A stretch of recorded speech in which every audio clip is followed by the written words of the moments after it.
Welcome students, welcome to your online study classes. In this video we will discuss the topic for class 10 subject science physics chapter 10 प्रकाश परावर्तन तथा अपवर्तन।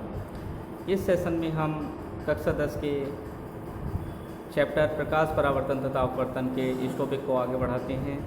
उत्तल lens द्वारा प्रतिबिंब बनने की 6 स्थितियाँ। तो आइए स्टूडेंट्स समझते हैं ये 6 स्थितियाँ हम किस प्रकार से बना सकते हैं।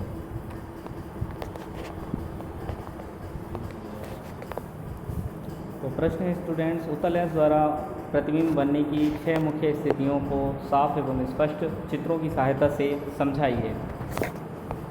इसका उत्तर हम इस प्रकार से लिख सकते हैं। उत्तल लेंस द्वारा प्रतिबिंब बनने की 6 मुख्य स्थितियां इस प्रकार हैं। स्थिति 1, जब प्रतिबिंब अनंत पर हो। तो आइए स्टूडेंट्स इसको समझते हैं किस प्रकार से हम इस स्थिति को बना सकते हैं। स्टूडेंट्स, इसके लिए हमें आवश्यकता होगी एक स्केल की, एक पेंसिल की और एक किसी भी गोल वस्तु की लिए, या हम प्रोटेक्टर का यूज़ कर सकते हैं, या फिर आप किसी गोल चूड़ी का या किसी गोल चीज़ का यूज़ कर सकते हैं। अब आइए इसको समझते हैं किस प्रकार से हम इस चित्र को बनाएंगे। स्टूडेंट्स, यहाँ हमने एक मुख्य अक्ष खींची है और यहाँ पर एक लाइन खींची है। अब देखिए इस पर हम दोनों ओर ही लेंस बनाएंगे।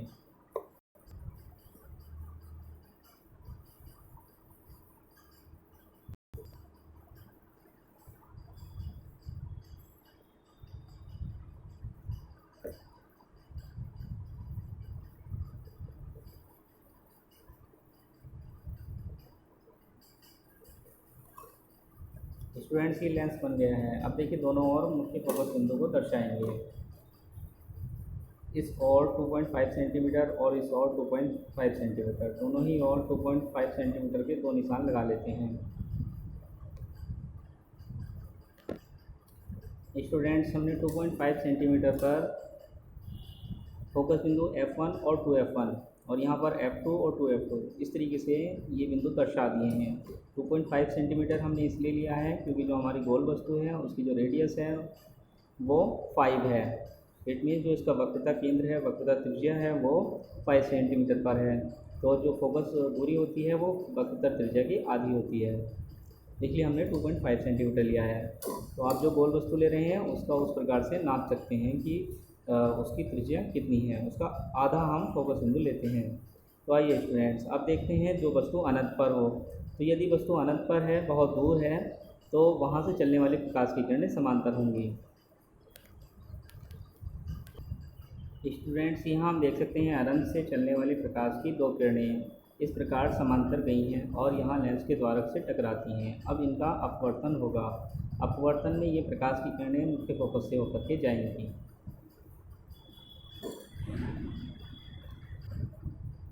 स्टूडेंट्स, यहाँ आप देख सकते हैं अनंत से चलने वाली प्रकाश की किरणें दर्पण लेंस पर टकराती हैं और अपवर्तन के पश्चात फोकस बिंदु F2 से होकर के जाती हैं।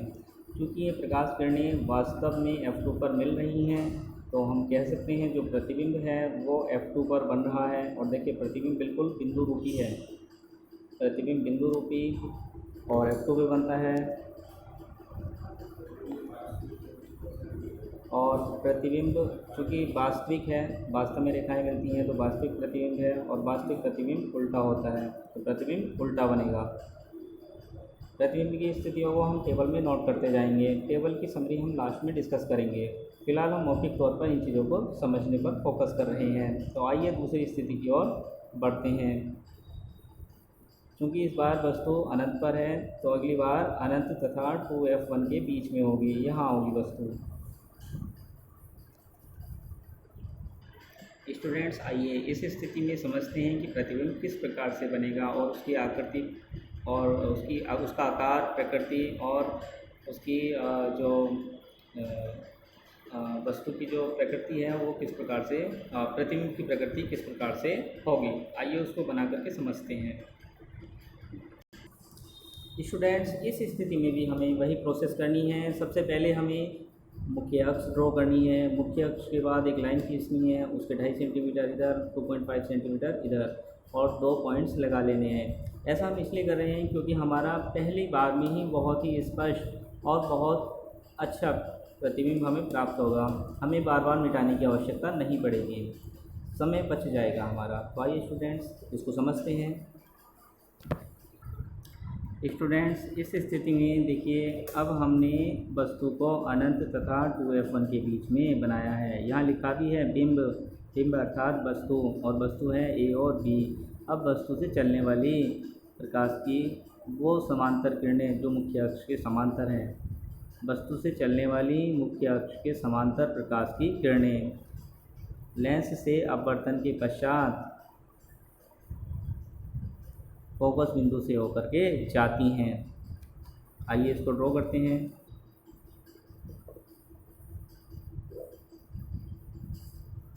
इन पे दिशा भी दर्शाते हैं स्टूडेंट्स, ये किरण के चलने की दिशा है। अब स्टूडेंट्स हमें दूसरी जो प्रकाश किरण है वो प्रकाशीय केंद्र ओ ऑप्टिकल सेंटर से होकर के गुजारनी होगी, क्योंकि प्रकाशीय केंद्र से गुजरने वाली प्रकाश की किरण बिना किसी विचलन के बिल्कुल सीधे ही निकल जाती है। स्टूडेंट्स यहाँ पर देखिए तीर का निशान फिर से हम दर्शाएंगे, प्रकाश की किरण सीधे निकल गई है बिना किसी विचलन के। जहाँ भी ये दोनों रेखाएं कट करेंगी उसे हम मुख्य अक्ष से मिला देंगे, यही होगा हमारा प्रतिबिंब। देखिए ऊपरी सिरा बी था तो ऊपरी सिरा बी डैश हो जाएगा, और निचला सिरा ए था तो ए डैश हो जाएगा। तो स्टूडेंट्स ये हमारा प्रतिबिंब है, ये हमारा बिंब है। देखिए प्रतिबिंब बिंब से छोटा है, F2 और 2F2 के बीच में है। प्रकाश किरणें वास्तव में कट कर रही हैं, तो यानी कि वास्तविक प्रतिबिंब हमें प्राप्त होता है, और प्रतिबिंब उल्टा है।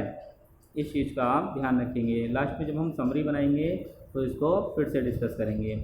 आप साथ के साथ वीडियो को पॉज करते जाइए और इन चित्रों को बनाते जाइए।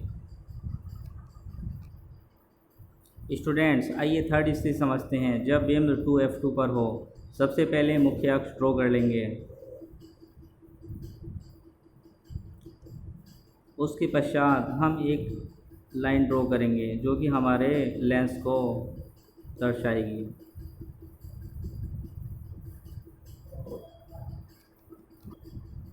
अब हम इस लाइन पर अपना लेंस ड्रॉ करेंगे। ये देखिए इस प्रकार से ये हमारा लेंस तैयार हो गया। ऐसे ही इधर से हम लेंस को ड्रॉ कर देंगे।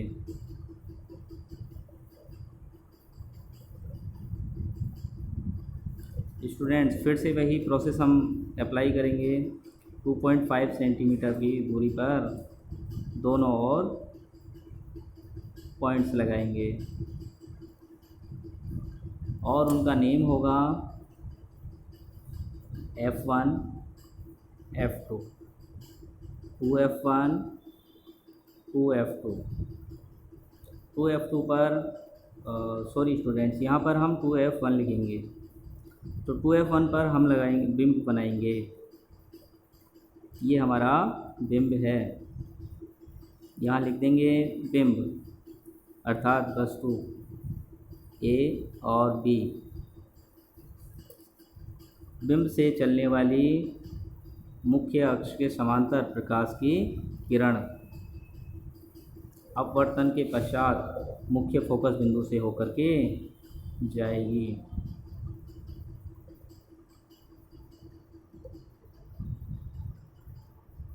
ये देखिए मुख्य फोकस बिंदु से होकर के चली जाएगी। तीर का निशान यह दर्शाता है कि प्रकाश किरण के चलने की दिशा क्या है। अब प्रकाशीय केंद्र ओ से चलने वाली प्रकाश की किरण बिना किसी विचलन के सीधे निकल जाती है।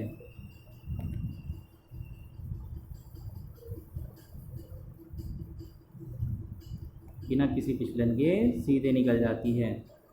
इस पर भी हम एरो का निशान दर्शा देंगे, और जहाँ ये दोनों लाइनें आपस में कट कर रही हैं उस लाइन को मुख्य अक्ष से मिला देते हैं। इसके बाद स्टूडेंट्स हम प्रतिबिंब को मुख्य अक्ष से मिला देते हैं और उसका नेम लिख देते हैं। ये निचला सिरा ए था तो ये हो जाएगा ए डैश, और ऊपरी सिरा बी था तो ये हो जाएगा बी डैश। यहाँ आप देखेंगे जो प्रतिबिंब है वो 2F2 पर ही बना है। 2F2 को हमने साइड में लिखा है, साइड में इसलिए लिखा है क्योंकि इसके ऊपर लाइन खिंचती तो फिर हम इसको पढ़ नहीं पाते, इसलिए हमने इसको साइड में लिखा है। यहाँ देखिए 2F1 पर अगर वस्तु है तो प्रतिबिंब 2F2 पर ही बनेगा। वस्तु 2 लाइन की है, इट मीन्स वस्तु का जो आकार है और जो प्रतिबिंब का आकार है वो दोनों ही बराबर हैं। प्रतिबिंब उल्टा है, वास्तविक है। तो स्टूडेंट्स अगली स्थिति की ओर बढ़ते हैं, लास्ट में इसको समराइज भी करेंगे। स्टूडेंट्स फिर से हम वही प्रोसेस अपनाते हैं, मुख्य अक्ष ड्रॉ करते हैं।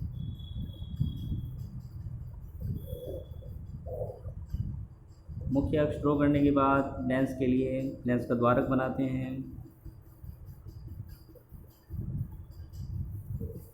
आप बहुत ही सफाई से इसको बनाएं, बहुत स्पष्ट तरीके से, आपको इस पर फुल मार्क्स मिलते हैं एग्ज़ाम में। और यहाँ पर लेंस बनाएंगे, फिर से इस साइड भी लेंस बना देंगे हम।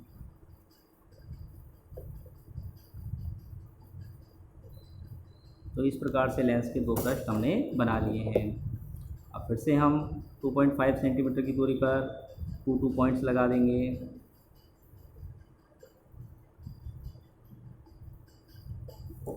और यहाँ हम लिख देंगे F1 2F1 F2 2F2। Pencil की नोक बारीक रखें, इससे राइटिंग अच्छी आएगी। स्टूडेंट्स उसके बाद हम वस्तु बनाएंगे। देखिए F1 और 2F1 के बीच में ये बिंब है, बिंब का नेम है A और B। बिंब के ऊपरी सिरे से चलने वाली प्रकाश की किरण जो मुख्य अक्ष के समांतर है, अपवर्तन के पश्चात लेंस के फोकस बिंदु से होकर के जाती है। उसके पश्चात ये प्रकाशीय केंद्र O, तो प्रकाशीय केंद्र O से होकर के जाने वाली प्रकाश की किरण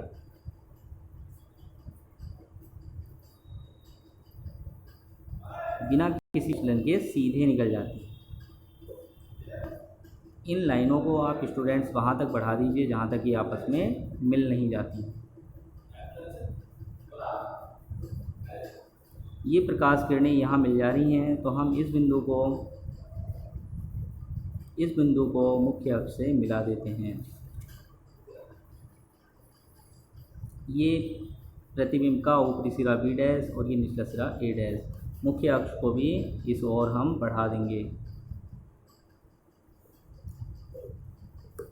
इस प्रकार से स्टूडेंट्स हमने ये प्रतिबिंब बनाया है। देखिए वस्तु का प्रतिबिंब वस्तु से बड़ा है, उल्टा है, आभासी है और 2F2 तथा अनंत के बीच में है। तो आइए अगली स्थिति की ओर बढ़ते हैं। आप इन चित्रों को साथ के साथ बनाते जाइए।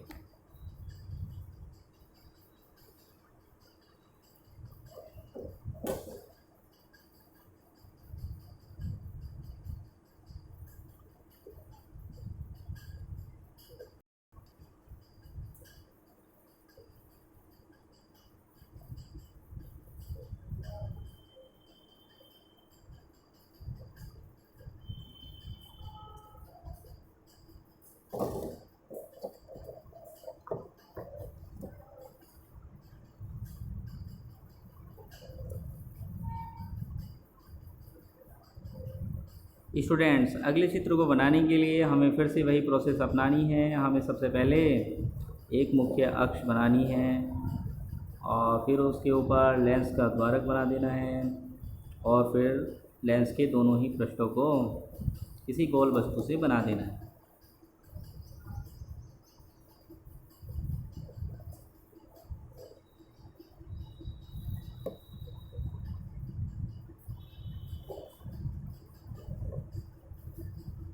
इस तरीके से स्टूडेंट्स ये हमारा उत्तल लेंस बन गया है। फिर वही प्रोसेस है, 2.5 सेंटीमीटर की दूरी पर हम फोकस बिंदु बनाएंगे।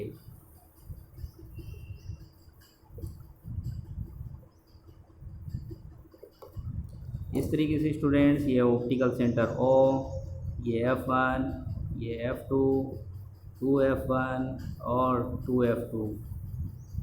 फिर हम फोकस बिंदु F1 पर वस्तु बनाएंगे। ये देखिए ये वस्तु है, ए और बी। वस्तु के ऊपरी सिरे से चलने वाली प्रकाश की किरण लेंस पर टकराती है और अपवर्तन के पश्चात फोकस बिंदु F2 से होकर के जाती है।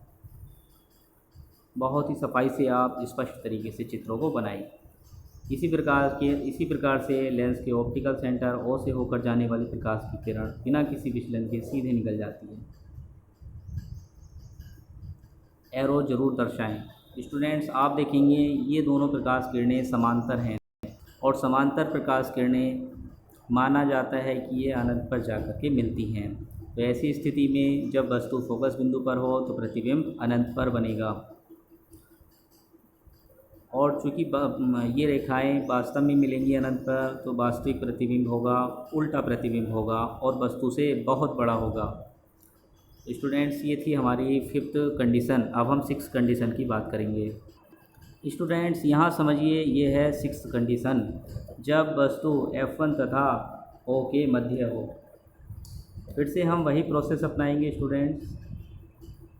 हम सबसे पहले मुख्य अक्ष बना देंगे, लेंस का द्वारक बना देंगे,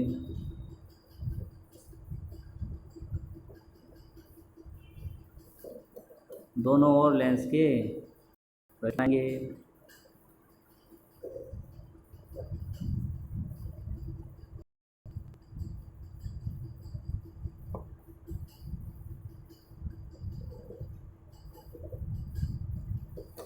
इस प्रकार से स्टूडेंट्स ये लेंस हमें प्राप्त हो गया है। फिर हम 2.5 सेंटीमीटर की दूरी पर दोनों ओर दो पॉइंट्स लगा देंगे।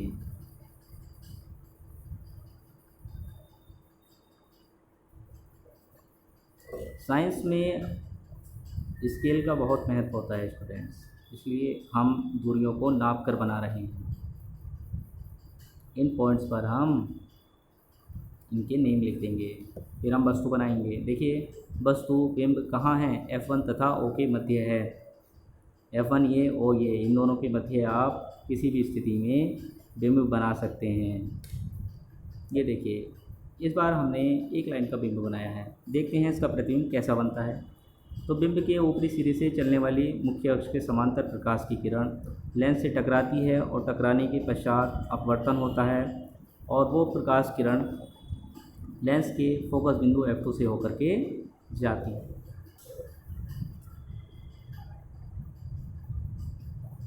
दूसरी प्रकाश किरण लेंस के प्रकाशिक केंद्र O से होकर के जाएगी।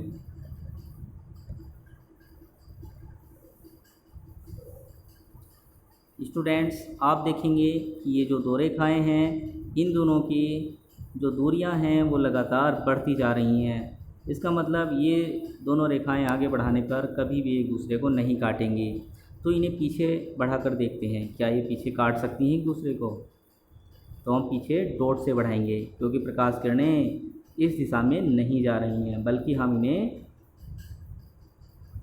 बढ़ा करके देख रहे हैं।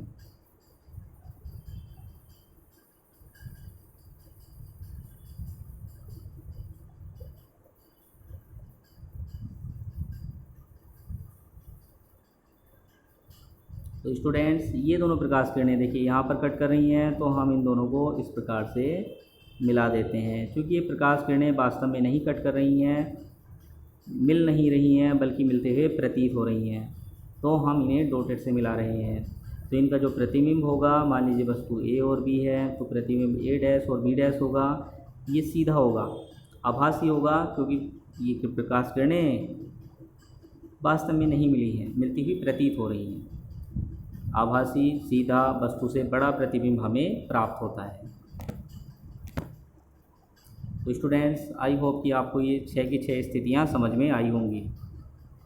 या मुझे आशा है कि आपने बना ली होंगी और इन चित्रों को हम समरी के तौर पर इस प्रकार से समझ सकते हैं। देखिए, आपके सामने 6 की 6 कंडीशंस हैं और 6 की 6 चित्र दर्शाए गए हैं। और देखिए, यहाँ पर इस तरीके से आपको प्रतिबिंब प्राप्त हुए हैं।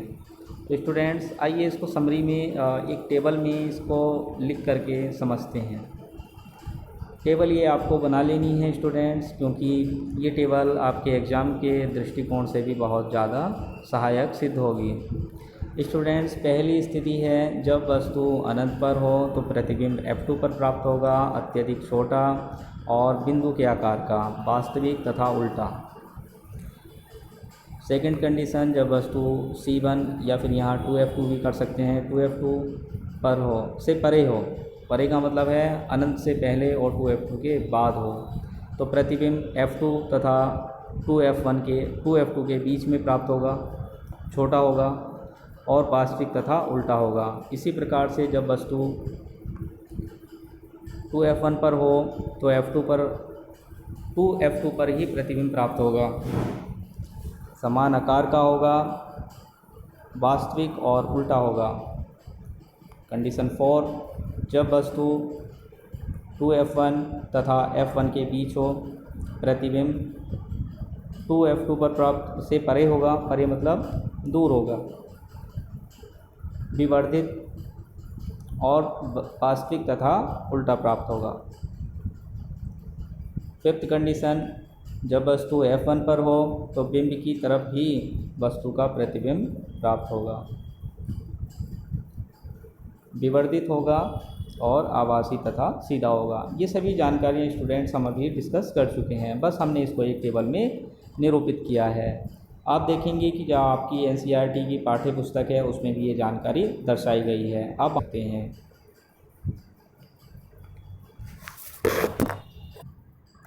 स्टूडेंट्स, ये आपकी NCERT की बुक है। देखिए यहाँ भी एक टेबल बनी है, आप इस टेबल में से भी नोट कर सकते हैं।